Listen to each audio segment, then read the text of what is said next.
பெருஞ்சோதி அருள் பெருஞ்சோதி, அருள் பெருஞ்சோதி தனிப்பெரும் கருணை அருள் பெரும் ஜோதி. அப்ப இந்த அருள் பெரும் ஜோதி தான், அந்த பெரும் கருணை தான் நமக்கு என்ன தரும்? மரணமில்லாத பெருவாழ்வை தரும். நம்ம மரணமில்லாத பெருவாழ்வு என்றால் என்ன நினைத்து கொண்டிருக்கிறோம்?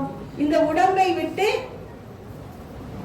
இந்த உடம்பு என்பது முக்கியமல்ல, நம்முடைய ஆன்மா, இந்த ஆன்மாவும் என்றைக்குமே அழிவில்லை என்பதை தான் வள்ளலார் கண்டுகொண்டார். அப்ப அழிவில்லாமல் இந்த ஆன்மா வாழ்வதற்கானவற்றை செய்ய வேண்டும் என்று அவர் நினைத்தார். அப்ப வள்ளலார் ஒரு சமய நிறுவனம் அல்ல, வள்ளலார் ராமலிங்க அடிகளார் ஒரு சமய நிறுவனம் அல்ல. எந்த சமயத்தையாவது அவர் நிறுவனாரா? இல்ல, கிடையாது. ஒவ்வொரு சமயத்துக்கும் இந்த புத்த மதம் என்றால் புத்தரை, சமணம் என்றால் அதற்கு ஒரு மகாவீரரை சொல்லுகிறோம், சீக்கிய மதத்துக்கு ஒருத்தரை சொல்லுகிறோம், ஒவ்வொரு மதத்திற்கும் நாம் ஒவ்வொருவரை சொல்லுகிறோம் ஒரு நிறுவனர் என்று. ஆனால் நம்முடைய வள்ளலார் எந்த சமயத்தையும் நிறுவவில்லை. அவர் மனித குலத்தை ஆன்மீக உயரத்திற்கு அழைத்து செல்லக்கூடிய ஒரு சிறந்த ஒரு பணியைத்தான் அவர் செய்தாரே தவிர வேறு இல்லை. அப்ப நம்ம ஐயாவை நான் வரும்போது அதை கூட பேசிக்கொண்டு வந்துடும். ஐயா சொன்னார்கள், வள்ளலார் ஆன்மீகவாதி அல்ல, அவர் ஒரு புரட்சியாளர் என்று நான் இங்கு ஒரு முறை பேசினேன் என்று சொன்னார். உண்மையிலே அவர் ஒரு புரட்சியாளர் தான், ஆன்மீக புரட்சியாளர். அவர் எந்த யாரும் சொல்ல பயப்பட்ட விடயங்களை எல்லாம் மிக தைரியமாக அஞ்சாமல் வெளியே சொன்ன புரட்சியாளர்.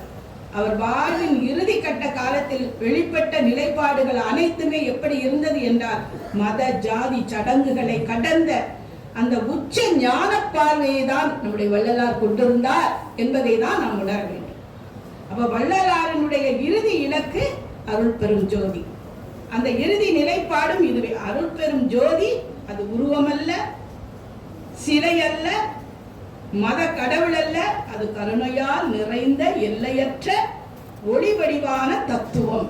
அதுதான் இறைவன் என்பதுதான். அவன் பயம் கொடுப்பவன் அல்ல, தண்டனை வழங்குபவன் அல்ல. இறைவன் பயம் கொடுப்பவனா, நமக்கு தண்டனை வழங்கக்கூடியவனா? கருணையாகவே வெளிப்படக்கூடிய ஒளி அவன், அறிவு அவன். அதுவே அவனுடைய இறுதி, அவனுடைய வள்ளலாருடைய இறுதி ஆன்மீக அடையாளமாக இருந்தது என்பதை நாம் உணர்கிறோம்.